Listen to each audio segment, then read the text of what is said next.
Welcome, everyone. My name is Terry Bybee, and I am the founder of Women Who Risk. And it is all about women supporting women and helping women to key into risk in their lives and how they can utilize it to best bring forward their dreams. So today I have the pleasure of interviewing, excuse me, of interviewing Thimery Wimmer. And she is the executive director and co-founder of Roots of Resilience Collective, a nonprofit dedicated to empowering and uplifting Black families and communities. And Timmery, again, thank you so much for being here. And I want to turn the floor over to you for expanding maybe on that bio, telling us a little bit more about yourself, personally, your background. It's whatever you feel led to in this moment to just give us a little insight into you before we get into our questions. Sure. As stated, my name is Thimery Wimmer. I am one of the founders of Roots of Resilience Collective. Um, oh, I, that's an interesting one of like me and my background, but I'll just start by saying, I originally got my bachelor's degree in art education for K through 12. And then as I was going to school, I found that in my work while I was going to school, I felt more drawn to that. And so I ended up continuing school, got my master's in critical psychology and human services. And that's something that just really had a big impact on me. In talking with some friends, we just kind of discussed that we wanted to see more for the Black community and what that would look like, and just kind of imagining all of these things like in our perfect world, right? And so I finally got to the point where I was like, let's just make it. Like, let's just do it ourselves. And so that crazy talk at like 9 o'clock at night, 10 o'clock at night, between me and a couple of friends, ended up turning into Roots of Resilience Collective. So here we are. That is amazing. And one of those things that you never know how opportunity is going to knock, Yeah. how the dream is going to unfold. And so the fact that you all, kind of planted that seed and then immediately, well, I don't know about immediately, but you watched it take root through you is pretty Yeah. darn cool. Yeah. So thank you. Thank you for stepping up in that way, you Absolutely. and your friends. And we need more of that in the world. So it's just a blessing and an honor to be able to talk to you, knowing that that's where you came from. So Thank let's get you. in. You are so welcome. So let's go ahead and get into some of the questions. So what inspired you to take joyful risk in your career? Oh, so my mom is a social worker. She's been a Mhm. social worker for a really, really long time, over 10 years, 20 years, over 20 years. And it's funny, her and I actually ended up working in the same office while I was going to school. But my mom raised me, basically, me and my sisters as a single mom. My dad was incarcerated for 15 years. And so I was raised by a single mom, and I had really, really strong like women surrounding me. I have two older sisters. My grandma she always said she was like this mean Dutch lady, but she just had like this really, really strong personality. And she had a really big impact in me and my sisters' lives. And anyway, seeing all these really strong women and like all of the things that they were able to do just really, really inspired me. And while I was going Mhm. to school, my mom just kind of was like, you would make a really great social worker. And over the years growing up with a social worker, I had heard like horror stories, Mhm. nothing like personal information, but just like how hard the work was and like really emotionally tolling on somebody. And so when she said that, I was like, absolutely not. Like, I will never be a social worker. That will never happen. But unfortunately for me, who thought that I was like never going to let that happen, I shouldn't say unfortunately, but just much to my mom's amusement, I ended up in like a social work adjacent field. Um, Mm, and so my mom and I worked in the same office actually. My work before was with Winnebago Tribe of Nebraska. I was the policy director for the Tribal TANF Child Welfare Grant Project, which is a really long title. We called it TTCW, but essentially it was basically trying to bring three departments together for better outcomes for children and families that were being served by that organization. And really that work just, I loved it. Like it's to this day, it's some of the work that I'm most proud of. Um, but like, you know, to your point of your question of like what made me take risks in my career, I think it was kind of multifaceted. I think it was growing up with really strong women and seeing all the things that they did. My mom finished her bachelor's degree. Her and I went to school together. She so finished it cool. out, and she really encouraged me to go to school and finish my degrees. And I just kind of got to a point where even though I really enjoyed the work that I was doing, I wanted to give back to my own community and I really wanted to be more involved in my community. And so I just kind of got to a point where instead of imagining this thing that we wanted, my friends and I and what we wanted that to look like and waiting for somebody else to take the leap, um I just kind of got to a point where I was tired of waiting. And so I just crazily said like let's do it on our own, and luckily these amazing women in their own rights were totally willing to get on board with me and help me out with this process. But I think that's kind of what led me to take risks, is like seeing the risks that all of these incredible women that I've had in my life have made, whether that looks like being a single mom and raising your three kids on your own, or finishing school when your children are adults, or having a grandma who made sure that I could stay at her house 2 weeks out of the summer and like let me do whatever I wanted to do. And sometimes that risk and that resistance doesn't look the way that a lot of people imagine. It's a lot softer in a way, which doesn't make it any less. And I think that was a Right. really important thing for me to see and to learn.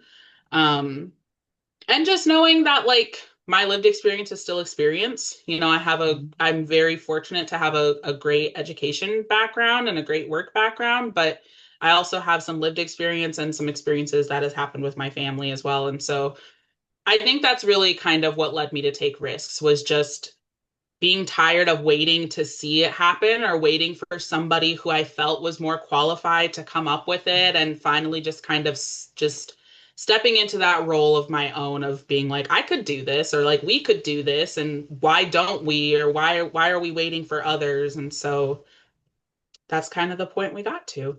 Yeah. Well, and just a quick comment, and then I think you kind of already led into my next question. But one of the things that I like to share or talk to women about is that we, as women, and just people in general, but I think especially women, don't realize is that we take daily risks. Every Yes, single day we're taking risk. Every choice we make, every action we take, all these things are risk.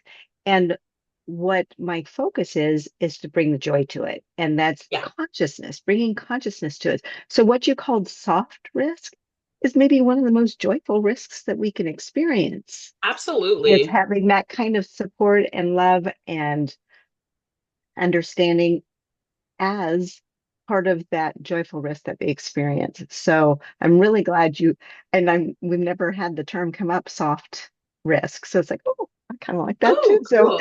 yeah, keeping that in mind. But yeah, part of it is bringing our attention as women to the risks that we do take on a consistent basis and how we can bring it to better consciousness so that we can access it more readily, Yeah, maybe take it more courageously, those kind of things. So, yeah, beautiful, beautiful. absolutely. Yeah.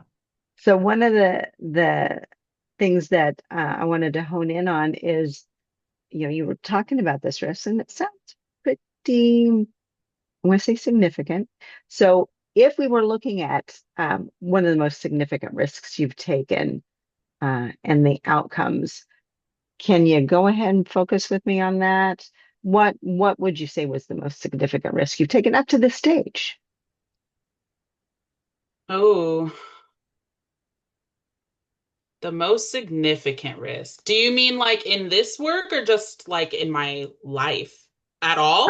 I'm opening it up. Mm.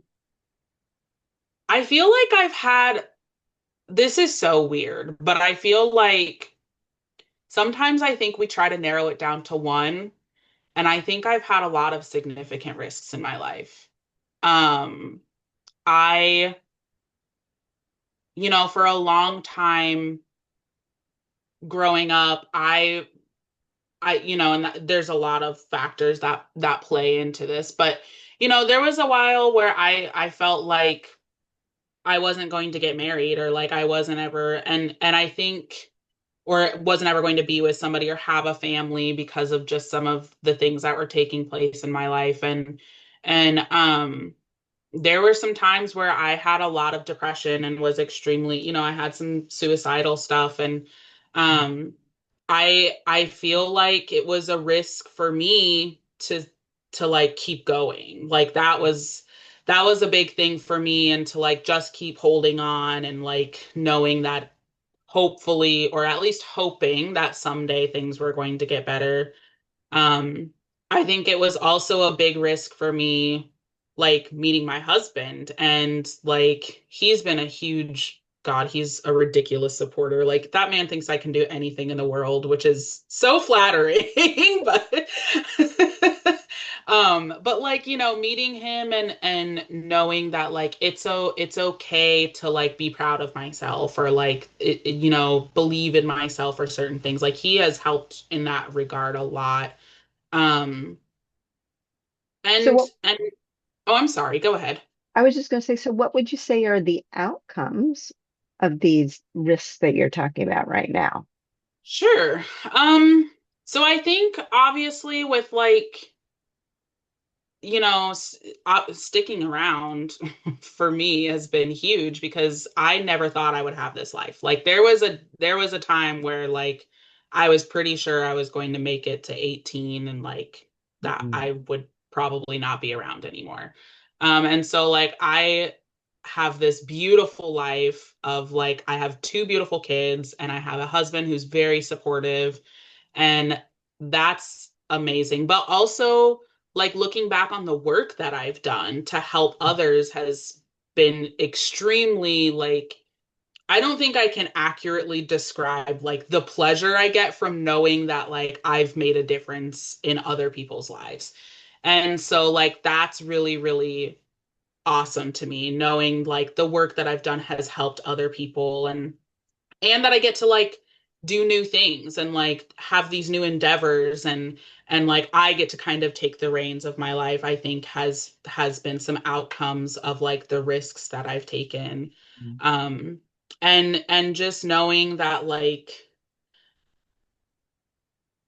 I'm going to continue to hopefully have a positive effect on people's lives. And so to me that's really awesome. Like that's something that I just wasn't sure was going to happen. And so I feel like that's really, really cool. Sorry, getting a little sappy here.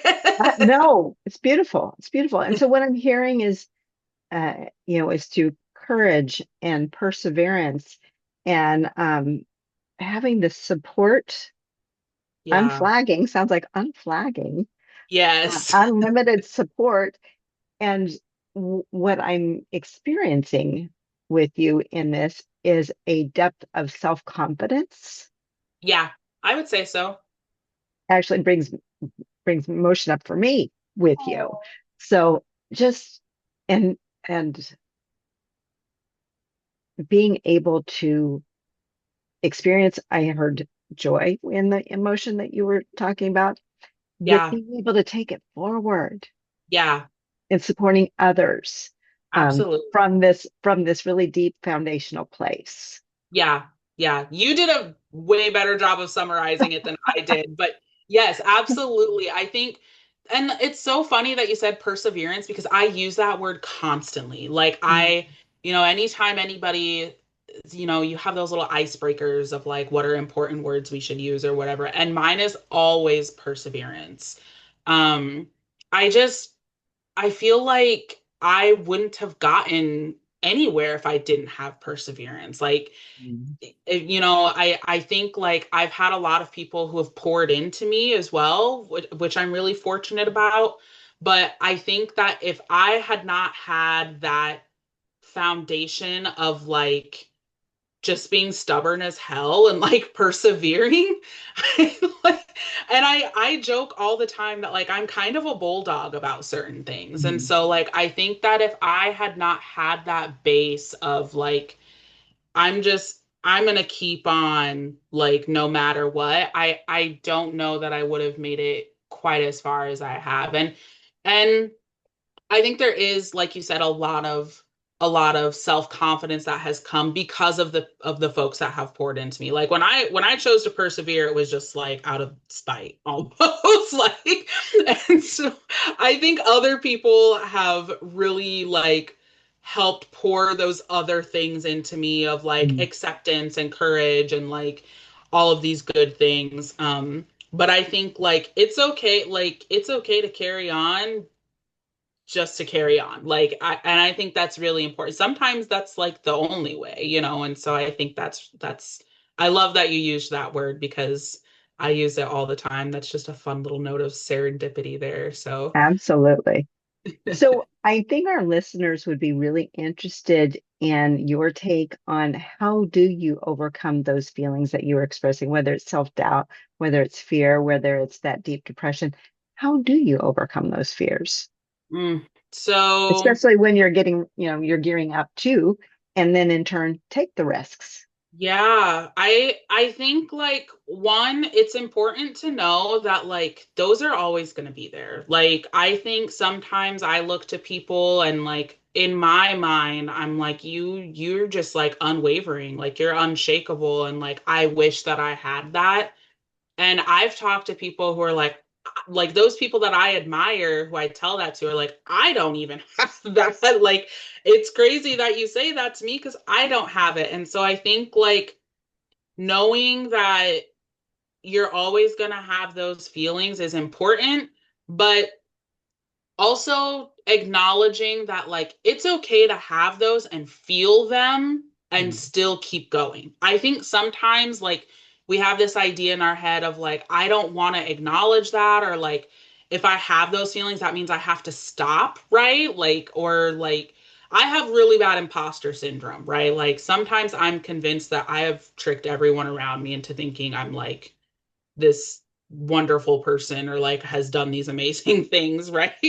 I have terrible imposter syndrome, but I think it's important to acknowledge that like it's okay to have those feelings, but keep going. Like just like work through them and like let them sit with you and feel them and acknowledge them and then just press through them because I think sometimes the work stops when you let those feelings stop you and it becomes so bad that you're just like, well, then I just shouldn't or I can't. And um that's not true. You even if you're only taking it sounds so funny, but I had a teacher who is very important to me. His name's Paul Adamson, and I'm giving him a shout out on here because I just love him so much. But he was my art teacher, and I remember talking to him about like how hard school was for me, because I didn't get diagnosed with ADHD until way later, until I was an adult.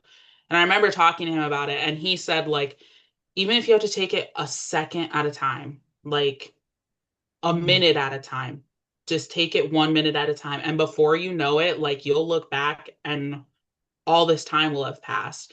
And I don't know why, but like that really, really stuck with me. And so I think like one, acknowledging those feelings and knowing that like Mm. literally everybody feels them. Like it's not just you.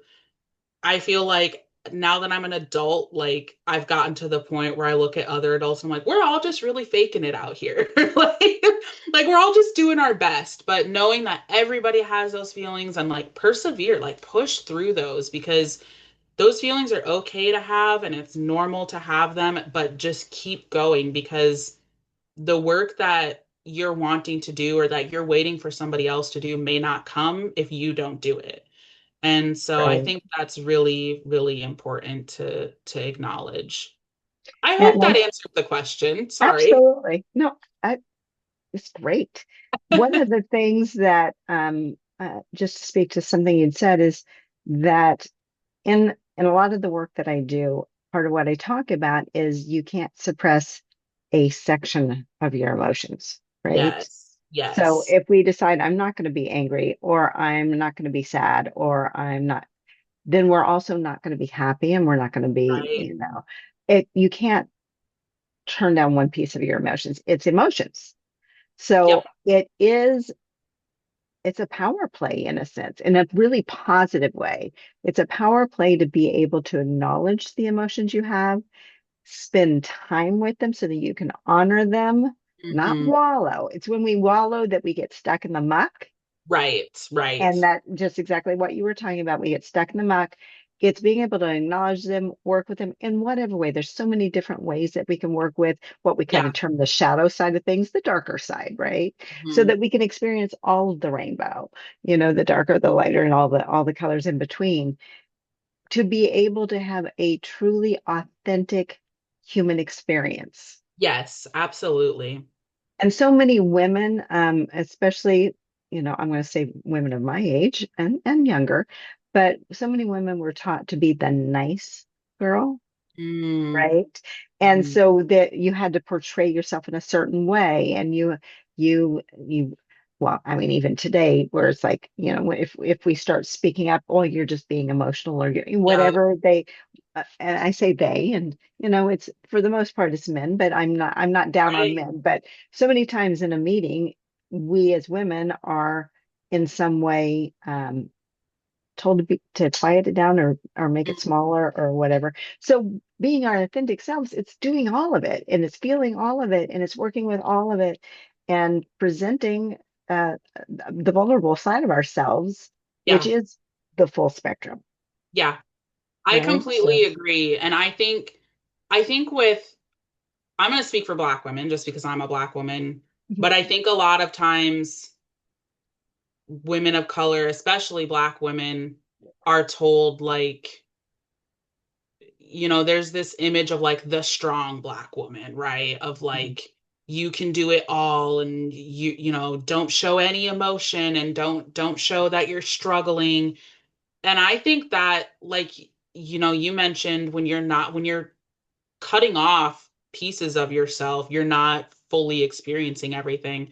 And I think that's something that's huge for Black women, right? Of like, you get tired of being strong all the time Mhm. and like showing people that like nothing bothers you, right? And it's okay to feel that vulnerability and feel those feelings and still be your awesome self and still push forward and keep going. And I think it's important to understand that like people are always going to want you to be smaller somehow. Like, it's whether it's if you're an older woman and they're looking off to like younger women, if you're a Black woman and they're looking off to white women, or like comparison is the thief of joy. Like I That's think that you beautiful. have to like it's okay to admire others, but don't compare yourself to others. Like you bring strengths and thoughts and wisdom and lived experience to the table that others will never have. And so I think that it's so important, especially as women, to like come together and like lift each other up, but also like feel everything, like shoot, God knows I've gone through like 50 different emotions just in this interview alone. Like it's okay to feel things and I think it makes you stronger. I really do. Like if you're cutting that piece of yourself off and you're just constantly presenting this image to the world that like I I'm confident and I have everything together, like it really prevents others who maybe admire you or like they want to come to you but they're fearful because they're seeing something different. It might prevent them from coming to you, and like you could develop these really cool partnerships or like branching across aisles of different systems and like all of these different things, but you have to be able to like let yourself be shown fully. So, yeah, I appreciate that you said that. And I want to reiterate what you said. Comparison is the thief of joy. And I'm going to take it a step forward. And it's through the joyful risk of showing our authentic selves, which is, the big, the beautiful, the bold, and the messy, Yes, that yes. we're able to, as you said earlier in the interview, able to really bring our experiences, our mission, our purpose forward Yes. through that joyful risk. And it's not there's room for everybody. And Yes. what I bring is not going to be the same. Even if we're in the kind of the same field, is never going to be the same as anybody else's because of my lived experience, just Right. as you've been talking about. So just really wanted to reiterate that. So Yeah. beautifully Absolutely. said. Yeah. Oh, thank you. So in talking about risks, is there a memorable experience where taking a risk really led through a breakthrough or success for you? Mm. Well, I think what I'm doing right now is a big Mm. one. We're a very new nonprofit, and like when I say new, I mean like just a couple weeks ago we got our official nonprofit status from the IRS. I So, just need to do this. oh, thank you, thank you. It's been a lot, but I think this is hugely important. But I'll also like I'll go back to one that I think of really, really well, just because I briefly touched on it earlier.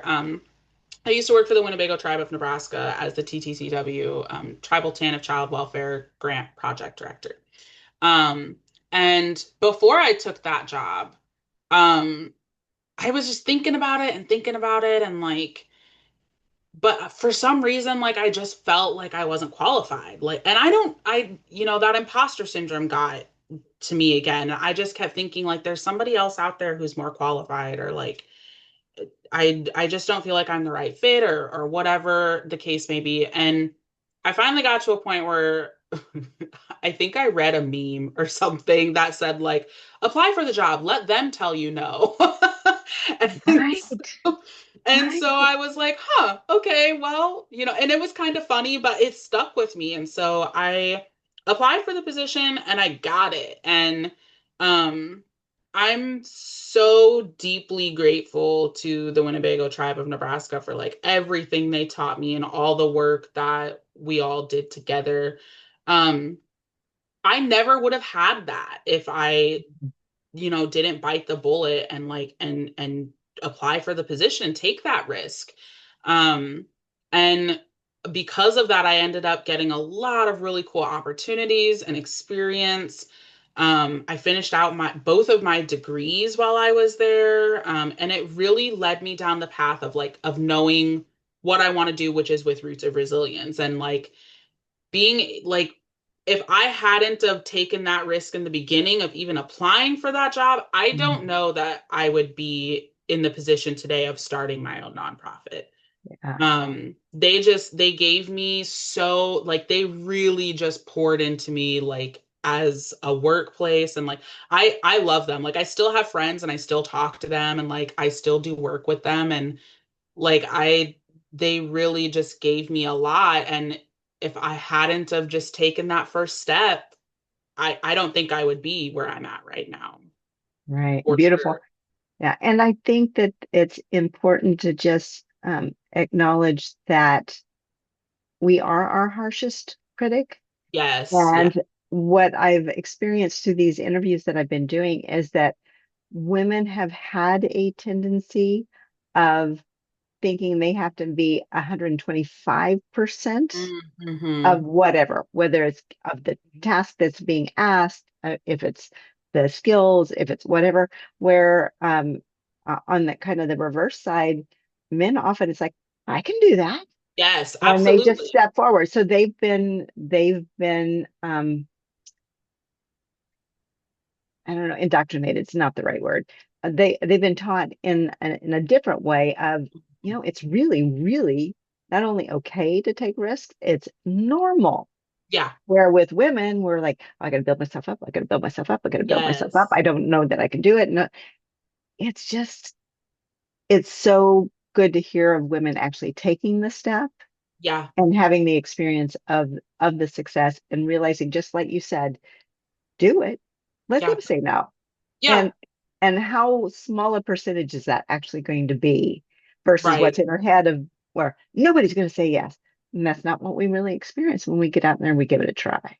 Right. Right. Exactly. And I think also knowing that like it's okay to have the confidence too. Like I think like you said, men a lot of times are like, I could totally do that. And women don't even like they overthink it. We Mhm. overthink it so much to the point where we're like, there has to be somebody better out there. And like I like I said, my husband has like he that man thinks I can do anything and everything, even if I'm clearly like, no. But I mean like having that confidence of like of I of course I can do this. Like why wouldn't I be able to? Like it's okay to have that too. And I think sometimes as women like we're told to be humble and like like it's almost like built into you that like you should overthink it or you should have all of these side considerations because if you don't you're overconfident or you're too bossy or whatever idioms anybody has ever come up with or heard in their life ever Mhm. um of not following through with these things and like it's okay to have the confidence and say like of course I can do that and of course I'm going to apply for it and not that I'm quite there yet. I'm still working on it too, but I think like I'm getting much better at knowing my limits and understanding that of all the things that I can do. Um, and so I think that's really important too, of like not only taking that step, but like being proud of yourself for taking it Right, and like right, being proud of the knowledge that you have or like the degree that you have or the lived experience that you have or whatever it may be, like be proud of that because it's important and it's okay to be proud of that. Like you don't let anybody tell you that you should be humble about things that like you should be proud of. right. And I think maybe the new saying that's come to mind that I think we as women need to adhere to is, of course, I believe in myself, and I'm going to get out of my own way. Yes, I love that. Yes, So, that's fantastic. I need to write that down somewhere. Yes, I'm marinating on it because that's just tasty. Yes, absolutely. Because for sure, I think sometimes like we get in our own way a lot. Um, One thing I learned about when I was in, I promise this will relate, but when I was in school, one thing I learned about was the panopticon theory. And it's basically like at some point, your society, I'll shorten it, but society watches you so much that at some point you start to police yourself, right? And Mm. I think women have done that a lot of like, we've been watched or policed so much that we start to police ourselves in our head and like you're saying of like you start to make up these scenarios or like come up with these reasons why you shouldn't do something when really you should just get out of your own way like don't even let yourself stop you because you have survived 100% of all your hardest days thus far like you Yeah. absolutely can do it and so I think that's really important. And I believe it, I definitely believe in growth, obviously. Everything that we Yes. do, we grow from. And you know what? Failure for me, I really worked on thinking about it as failing forward because Yeah. failure doesn't have to be a stop, right? A Yeah. failure can be what I've learned that I don't want to do or that isn't in my wheelhouse or oh, I just need to learn this new thing. Yep. So, I'm all about growth and failing forward. Yeah. And because I'm a recovering perfectionist. And so for a long time, it was if I couldn't do it and do it perfectly, I didn't even try. Yes. And talk about Yes. getting in your own way, right? Yep. So, yeah. So we're going to just keep on keeping on. Yes. So, talking about keeping on, how do you balance risk taking with your responsibilities and personal life Ooh. That's a really good question. I think, oh man, how do I balance risk taking with my personal life and responsibilities? Yeah, and responsibilities? I think, like, I mean, as I kind of shared earlier, like everything up to this point to me is a risk. Like, and I'm so proud of how far that I've gotten that I'm just now excited to see how much further I can go. well, that's cool. And so I think like, when it comes to taking risks and balancing it with like my personal life and my responsibilities, like I I kind of have given myself the mindset of like I like you're gonna do this. Like, you want your kids to see what they can do. And like the only way to do that is for you to do this. And so I think like understanding for me that like everything after the age of 18 and I'm 32 now of like that's a risk for me. And so far I've been successful, and like I've done really, really well. And so I'm very excited and like I really I just want to see where else I can go. Like what other projects am I going to come up with? Like what else am I going to do or like how is Roots of Resilience going to grow and what's my life going to look like 10 years from now? And like just I'm not going to know if I don't keep taking those risks. And so I think like for me, my personal life and my responsibilities are also risks and like exciting risks, I should say. Because I think sometimes people have this connotation of like risk is negative, but Right. for me like this has all been really exciting and like I stay up like at night. I wake up in the middle of the night like thinking about stuff that I'm going to do with Roots of Resilience in the future. And like I get so excited about those prospects. And I think not thinking about them as negative, but rather like the excitement that comes from the mystery of what those risks will look like is kind of the big one for me of how to balance all of that out. Beautiful. And I think you've just coined joyful risk right there as far as, your story.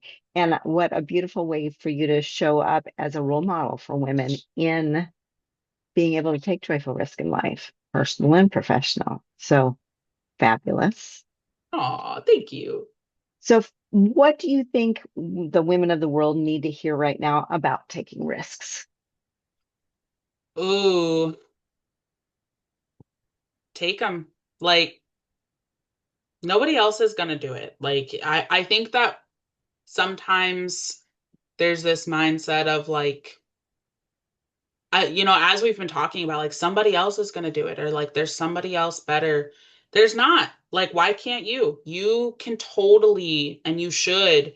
And I want to be cognizant of like everybody has different opportunities at their disposal, at their ends that they can make work. And I think that's important to acknowledge too. But with the opportunities that are presented to you, if you have risks involved in those that you want to take, then I think you should.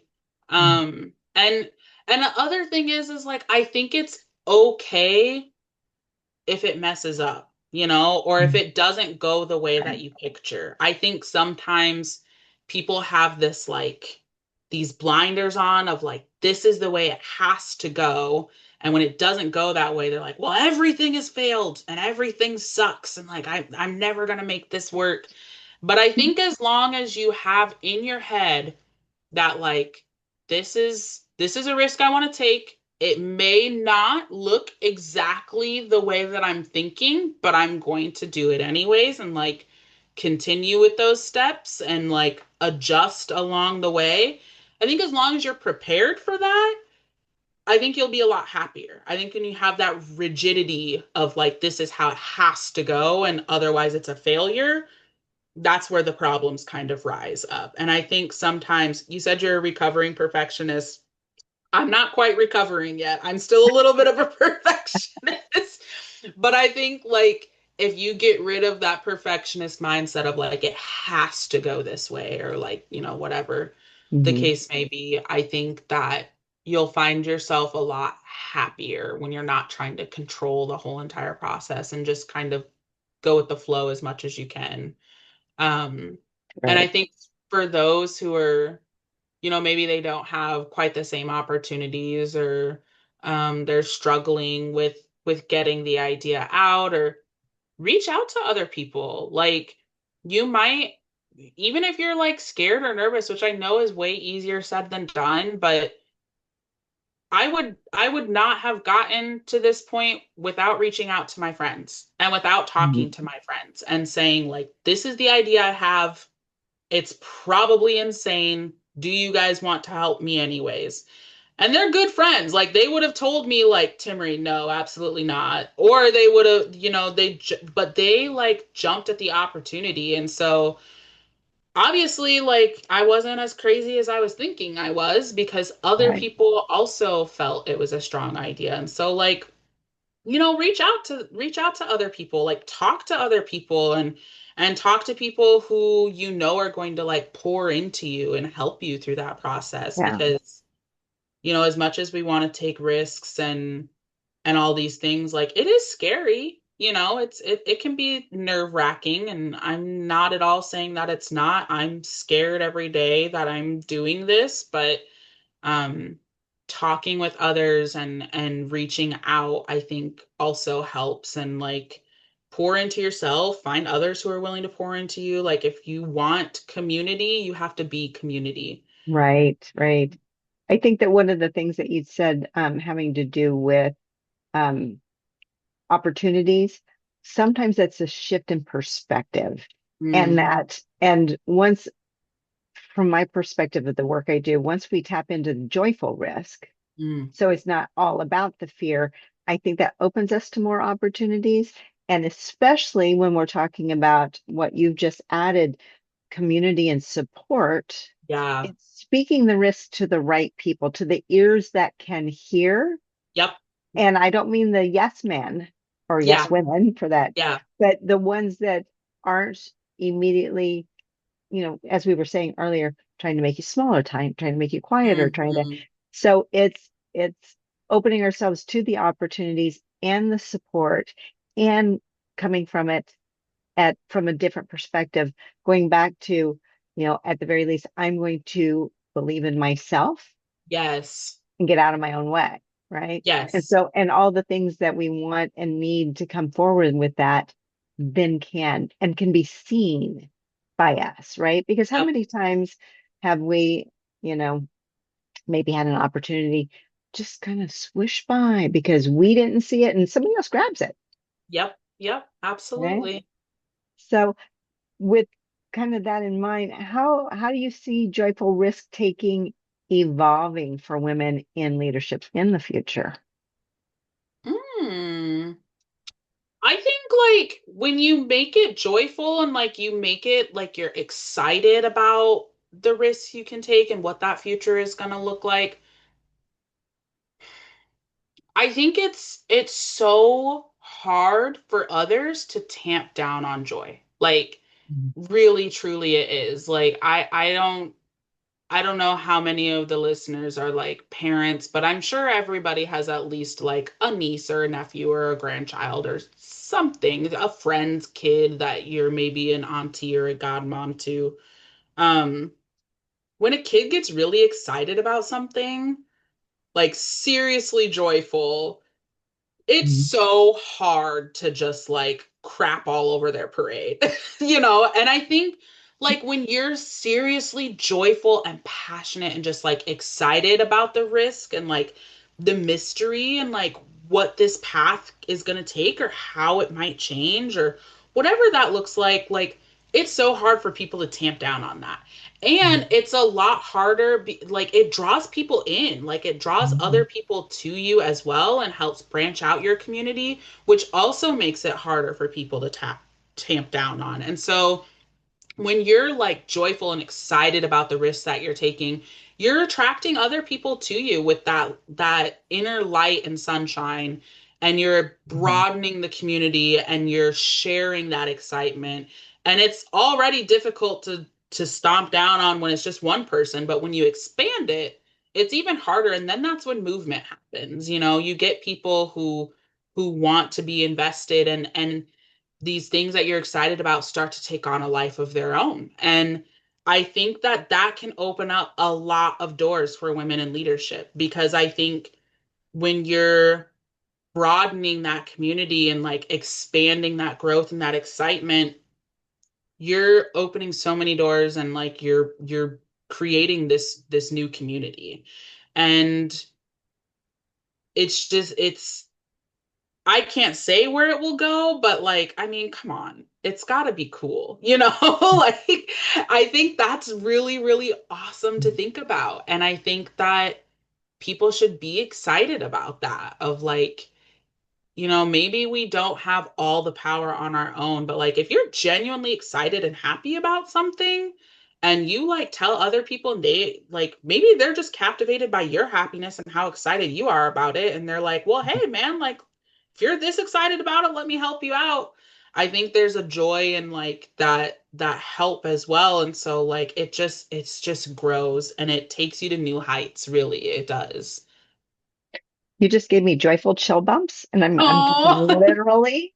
And it's because you're speaking what my mission is with these interviews is tapping into the joyful risk that we all as women experience, sharing that energy, uplifting each other in taking our own personal joyful risks, or business personal, whatever, right? But Yeah. that's the energy that I want to help bring to light. And Yeah. so beautiful the way, I mean, you expressed it so beautifully. So Oh, that is wonderful. Um, I think I might know the answer to this, but I still want to put it out there to you. So thanks.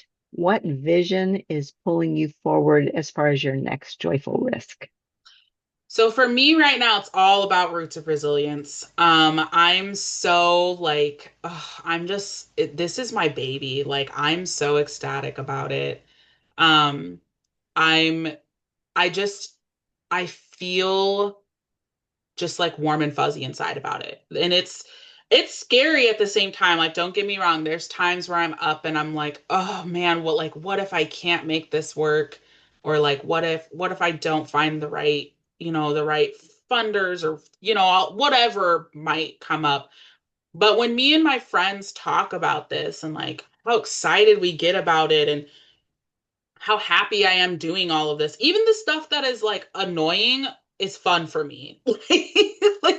like just I got a bill from my legal counsel the other day, and even that I was like, "Oh, it's not as bad as I was thinking," just because I'm so excited about like the Right. work they've been helping us do. And I think like this is the big thing that I feel very called to do and I feel is very necessary and worthwhile. And I'm so excited to be doing this with my friends and have people who are willing to pour into me and who want to learn more about it. And I hope that my excitement gets them excited, and I hope it rubs off on others and that they want to join in the cause. But even if they like, honestly, I'm so excited about it that I'm like, even if they don't, like, I don't care. Like, I feel so good about what I'm doing that like I'm just gonna keep on. So yeah, Roots of Resilience is where it's at right now for me. Yeah. Well, and I feel blessed, that there's the whole divine timing thing, right? Because when I was first looking at interviewing you, this wasn't even in existence. So how Yeah. beautiful that timing wise, you really get to talk about your baby. and Yeah. the excitement and the joy you feel around it. So I feel really blessed that I get to be part of the beginning of your journey, Oh, thank uh, you. Thank and you. sharing that out. And so, just kind of bringing things to a close, I so appreciate, yeah, the wisdom that you've brought, your insights, Oh, the joy and excitement that you've brought around the work that you're doing. And I know that our viewers are going to also be uplifted with the energy that you've shared today. So thank you so much once again for being part of the Women Leaders interview series. oh, thank you. I have so appreciated talking about it and talking with you. And these are questions that I don't think I had like really thought through before. So it's fun to like discuss these in real time and like look back on my journey thus far too. So I really appreciate it. Thank you. Thank you.